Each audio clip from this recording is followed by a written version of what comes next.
Hello ladies and gentlemen, and welcome back to the channel. Today we're going to be talking about my playthrough on the open beta for Dune Awakening. So let's crack on with it. The first thing we're going to be talking about is the most important thing I personally feel in a game like this, and that is the combat. And the thing that I personally mainly went into is melee combat, but the information I'm talking about is of a combined community effort to try and balance the game in the right direction, and that is melee, specifically daggers, are in an extremely powerful state, at least in this open beta. And the reason being is daggers have an extremely fast attack, so they can jab and jab very quickly, and the game has a stagger mechanic. And due to this, you can stagger lock, almost stun lock, well, it's practically a stun lock at this point, players, NPCs with the dagger. Now, the only way to escape a stagger of any kind is to use a dodge. And I've explained this in other videos as well, but dodging consumes an absolutely ridiculous amount of stamina. For some players it might be 2. For those that really go in specking into more stamina, you might be able to get 4, maybe even 5 dashes out of your stand bar, which is all right, but considering how quickly a dagger can get back on the target, it can be you can burn up your stamina so quickly and leave yourself vulnerable to just being stun locked to death. And that, in my opinion, is a very big problem.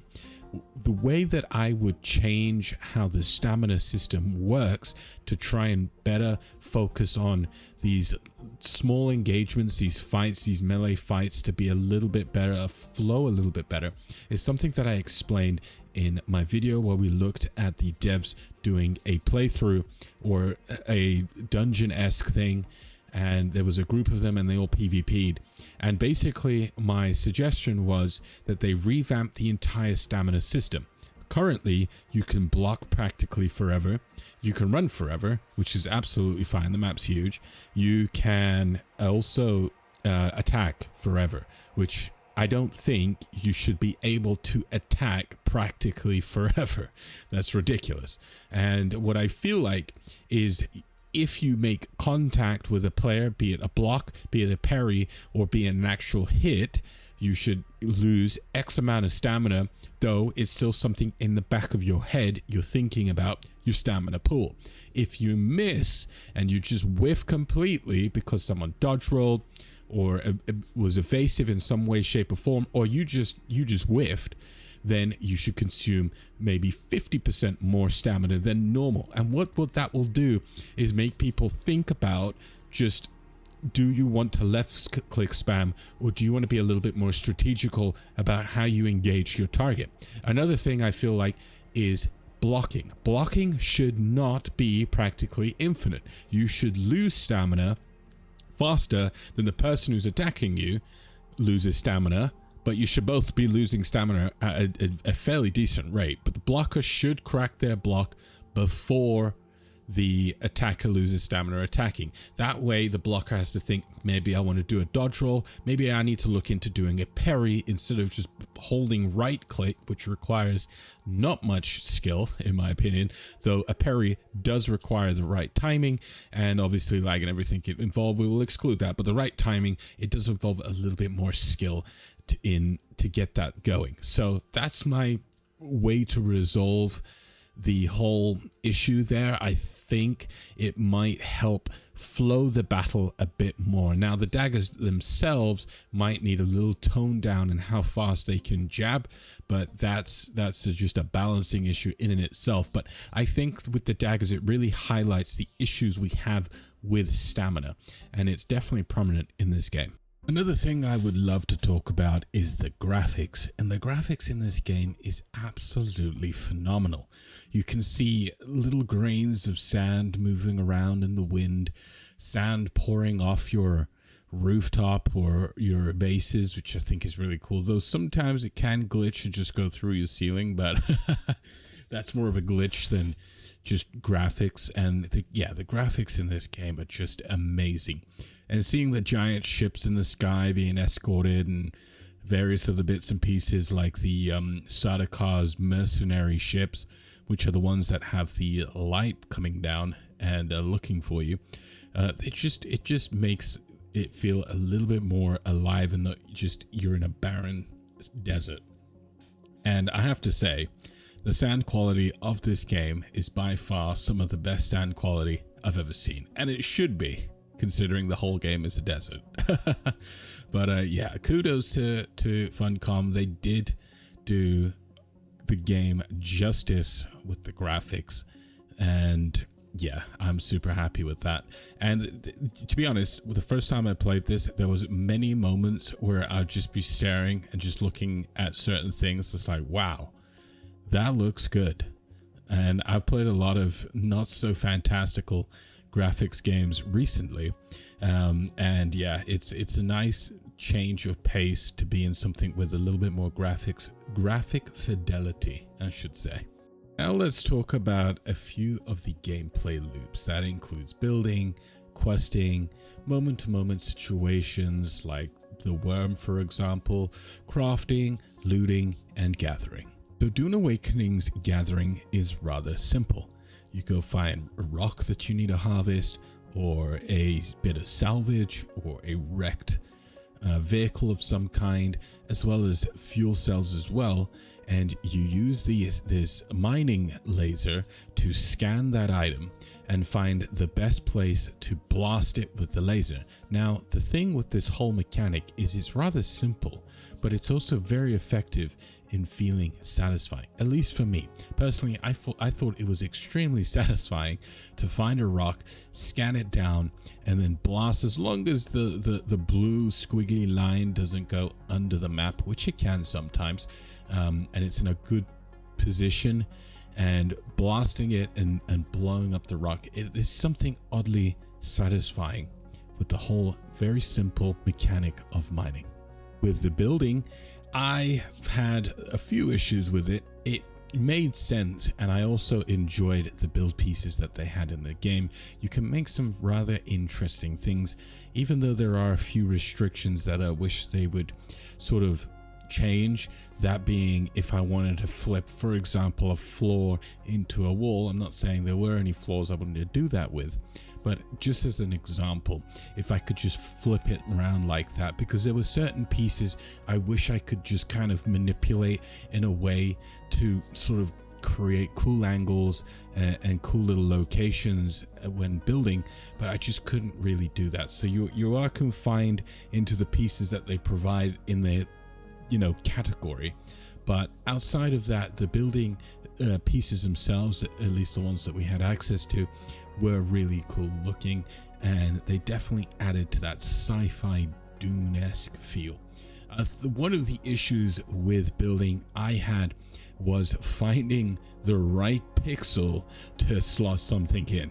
It is infuriating, and so many bloody survival games have this issue where you're trying, like Ark has it as a prime example, where you're trying to slot something in and it's a big open slot, say a wall, right? And you got a wall on the left and a wall on the right, and you're trying to put a wall in the middle of them, right? Putting that wall can sometimes be a chore. You got to find that right little spot to get it in. Otherwise it's going beneath you, under the floor, or something really stupid like that, which makes no sense in my brain, but hey, here we are. So that's my complaint about building, but I also some of the good bits about building. There is quite a few quests in the forms of contract as well as a main quest to go through. Personally, the contracts were, they just sort of sent you all over the place to do various different things, normally take out somebody or collect something in a camp with enemies and things like that. They're not super interesting, but some of the rewards you can get are really nice, especially early on. You might be at Mark 1 tier of stuff, and then you might get a Mark 2 engine and a booster and things like that. So they can help you progress a little bit quicker. Also, you're obviously getting Solari, which is the currency, as well as other bits and pieces being XP. But the other thing is the main quest. Now, the main quest I actually thoroughly enjoy. It leads you down this path through these ruins and things like that, and you've got to inhale some spice and go on a bender and get high and and go on a mystical journey, which I think is really cool because you actually go and unlock unique things unique to the Fremen technology, you could say, and the main story just kind of leads you through this, and you get a little bit of information of what happened to the Fremen and stuff like that. So I think that's really, really cool, and personally I thoroughly enjoyed the main story. On the topic of stories and quests and all that sort of stuff, another thing that comes to mind is looting, and there is a fair bit of loot to gather, and the certain places will have certain loot, so you will have to go to the shipwrecks if you want certain things like some sort of fibers and things like that to craft weapons and armors, which I think is really cool, as shipwrecks are PvP zones, so it kind of pushes people to go there, or you can purchase it off players if you really wanted to, and things like that. Personally, for me, looting was very, very satisfying. I think the main thing was getting money, and I was really excited to go and spend that money at the auction house, even though I couldn't, but it was in my head. I want to spend that money. I want to see what people have to trade, what kind of cool base designs I might be able to purchase, so on and so forth. So there was that. It definitely feels a void, and personally, I like loot. Dune Awakening, the open beta. What do I think? I had a really good time with the game. It was actually really enjoyable, and I was extremely immersed in the world of Arrakis that they created. I think it's the mixture of the graphics, the sound effects, the music, the ships flying above that make the world feel a little bit more alive, that really immersed me into the world of Arrakis, and time will slowly slip. The building was enjoyable, except I wish that there was a little bit more, not utility, but functionality to allow us to maneuver pieces in ways that we want, or more ways than we have, so they're not just locked in. Roof is a roof, for example, and the finding the ever dreaded pixel spot that you find in a lot of survival game building stuff. It's really, really annoying. But outside of that, I personally really enjoyed it. The pieces are really cool. It's not just a flat piece of wood or whatever. I personally really, really like that. The combat is a mixed bag. It can definitely do with a whole lot of work. Now, the foundation of the combat, I think, is actually really good.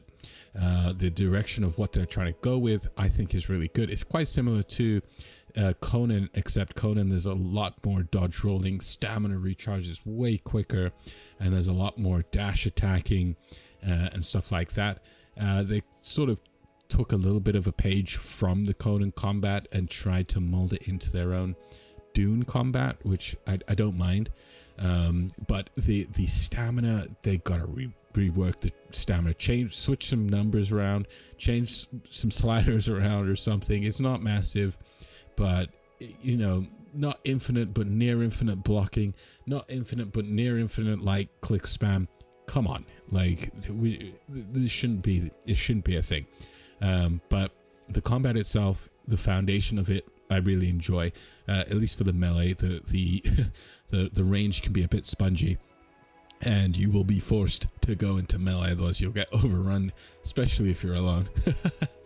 And then the moment-to-moment stuff, the giant worm, which I think is obviously absolutely amazing. They did a really good job with the worm and how scary it feels, and you know, the sound effects for that, the questing.